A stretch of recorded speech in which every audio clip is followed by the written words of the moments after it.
Today we're going to be talking about Airbnb for a little bit. It's the home sharing platform, in case you weren't aware of it. But there's actually a fight against Airbnb, and we'll delve into some of the slides right now. So first up here, we can talk about Airbnb worldwide. Now, the company has a total valuation of some 25 billion, that's billion with a B dollars. There's some 60 million Airbnb users across the world, listings that account for about 2 million spaces around the globe in 57,000 cities, represented across some 192 countries where you can stay the night. Looking a little bit deeper into Airbnb as it stands here in New York City, short-term rentals increased in the city from about 2,600 in 2010 to some 16,000 plus in the year 2014. That represents about 36,000 listings overall in New York City. And the median amount made by an Airbnb host over the past year, somewhere north of $5,100. And Airbnb generated an estimated revenue of some $451.43 million last year. So we're talking a lot of money and a lot of places to stay, and also a lot of controversy, which we're going to get into in the A block. All right, the legislative action in Albany on June 17th, which came hours before lawmakers were expected to adjourn for the year, slaps a new set of regulations on Airbnb, finding tenants who advertise short-term rentals of entire apartments or homes.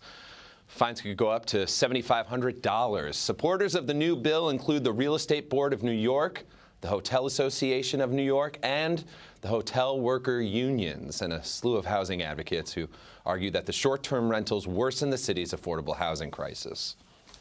That's right, but Airbnb, meanwhile, says the move would actually hurt poor residents who depend on the extra income, rental income, and push them into homelessness. As the bill awaits Governor Andrew Cuomo's approval, does the future of the sharing economy startups hang in the balance? Well, joining us today is Vijay Dandapani, the chairman of the Hotel Association of New York City. Thanks for joining us today. Thank you for having me. We're also happy to have Rosa Goldensohn, a journalist with Crain's New York Business, who's reported on the issue. Hey, Rosa. Hey. Thank you both for being here. Let's just start by talking about what impact this legislature may have moving forward on Airbnb. Vijay? Well, the impact is, firstly, I got to go back to some of the statistics that were mentioned. It's not clear that these statistics really portray the true story. For instance, it says there were 36,000 listings, right? But last year, Airbnb said on New Year's Eve alone that there were 40,000 room nights that they had in the city, as a pointer to just how impactful they are.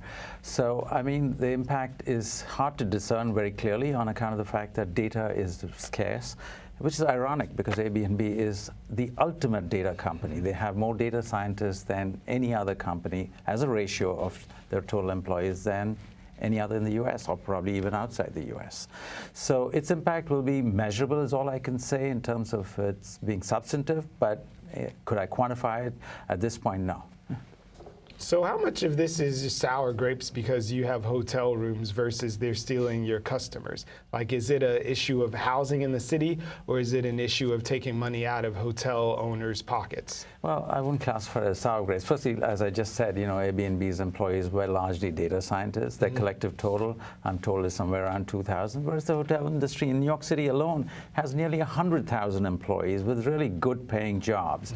So its impact, when they point out, is it's affecting these bankruptcies, or rather causing these bankruptcies as they claim. These are real jobs with real families and real people who have been long-time employees and workers in the city. And might I point out that our industry has been a pillar of strength during the and after the Great Recession. And it continues to be so. So I think it's more a question of where our industry has contributed as a long-time player and is predicated on legality. The fact is, Airbnb and most of these other platforms, given that they are such strong data companies, are willfully ignoring what the law is and want to retrofit legislation to really go back, as Harvard pointed out, offer something that is old wine in a new bottle. This is a study from Harvard. So, Rosa, where are the battle lines drawn here? We have the folks who are opposed to it, and last week there was some news with these Internet Association people like Google and all of the sort of new market, new technology folks coming out and spending their money to protect Airbnb, like they're drawing a line in the sand. Who's against who in this fight? Right. So the interesting thing is that these, first of all, these sublets are already illegal. Subletting your apartment, a rental that you have, or a co-op or a condo for less than 30 days when you're not in it is already illegal. But the person who gets punished under that rule is the building owner, not the person who sets up the sublet, right? Not the person whose face you see on Airbnb. So that upsets building owners, obviously, who get slapped with the fines and are culpable. And so the people who represent the building owners, or the building owners themselves, is the Real Estate Board of New York, which is a very powerful trade group for developers and people who build. There are other groups as well for landlords, but that's the really muscular one up in Albany. They've teamed up with the hotel industry, which obviously has a dog in the fight, and the hotel workers union and the industry, which would be on opposite sides of a contract battle, are on the same page on this, because room attendants don't want to lose customers, and neither do the owners. My enemy, yeah. Right. So they're on the one side altogether, and that's an interesting coalition because the union has power with Assembly Democrats. The Real Estate Board has long backed Senate Republicans, so that's a strong coalition. On the other side, obviously you have Airbnb, and as I reported last week, the Internet Association, which includes Google, Facebook, any internet tech company you can think of. Netflix, eBay, Etsy down the street. Pretty much all those hip guys based out of DC. And they did some radio ads. They bought a bunch of radio ads in Long Island and other places in the city media market to try to counter this. It's interesting, really interesting to compare it to the Uber fight, a different disruptor, but that coalition broke out a little differently. With the affordable housing fight, another one, different kind. But so this is, really long-time city and state players with a lot of political power against a newcomer. So Vijay, as the head of the chairman of the Hotel Association, for those who don't know, how does the advent of Airbnb, how has that affected the hotel situation in New York City? Well, let's just go back to a point about disruptors. I mean, a disruptor is somebody who brings in new technology. Uber arguably is new technology. I know a little about it rather than being a user. Here, this is technology that's really used to spread illegality. I mean, as I said earlier, this is old wine in a new bottle. And so when you say that they're providing something brand new, it's a complete misleading statement. It's really disinformation in terms of what their impact has been societally. The fact is, one other point they keep bringing up is that we are against competition. Nothing could be further from the truth. The hotel industry has grown by leaps and bounds since the reception. You're free to open a hotel anywhere you want, and they have opened. As we know in Williamsburg, in Brooklyn, where we are sitting right now, there's been, some may say, rampant hotel growth. So there's no paucity of development, which, by the way, brings jobs. So its impact, I think, clearly has caused some of us to respond. I still might say that some hoteliers still haven't adequately come up to this fight in terms of how they need to. But absolutely, we are there because we think that this is something that is taking advantage of regulations not catching up. A disruptor, another example, is when cell phones came about. That's a disruptor to landlines. Or when you have two engines in an airplane replacing four to go transcontinental, that's a disruptor. But not when you're really doing, not to beat a dead horse here, but... No, but clearly, whether you think it's old wine in a new bottle, people are responding to the thing. I wondered, how does the hotel industry then stay competitive? No matter whether you agree it's disruptive or not, it's a real thing, and how do you compete? Well, we've got many issues that we are bringing out repeatedly. Well, how do you compete without running to lawmakers and saying, no, we are competing. We laws? offer security, we offer services that you simply can't offer. When you get off a long flight and you come to your door of a house where many times the host is not there because they really are doing something illegal, as excuse me, as Rosa pointed out, we always have a front desk. You know there's security guards in most hotels, and certainly we have fire protection systems, and we offer a bunch of services that most houses simply cannot. So that's how we respond to that. But I got to come back to the point that, you know, why do people go for it? If you offer, somebody came up with a formula to offer Subway cards for $1.50 that somehow subverts the system, I can assure you every customer is going to go for it, preferably free. So when they obviously can offer something at a lower price because their per square foot cost, whether it's real estate taxes or whether it's the cost of building something, is a fraction of what we incur. And so naturally you can offer something cheaper. I will say, since Airbnb is not here, that what they would say, they did their own polling, and that New Yorkers, the majority of New Yorkers that they polled in a poll given that they commissioned, strongly support being able to do this kind of home sharing and want to.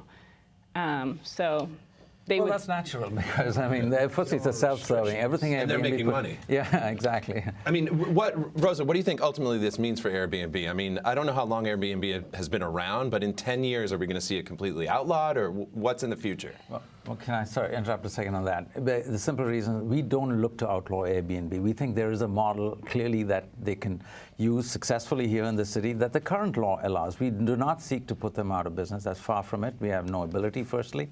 But so we think if they conform to the law, as they're doing, by the way, in a few other jurisdictions now. I was just telling Rosa that in Berlin, for instance, they have been circumscribed, as we should be doing over here, and they're going to adjust. It's going to be a lot less than the 25+ exponential growth that they are foreseeing out in Silicon Valley and Wall Street. But yes, there is a model for them, and we think there's a place for them here in New York City.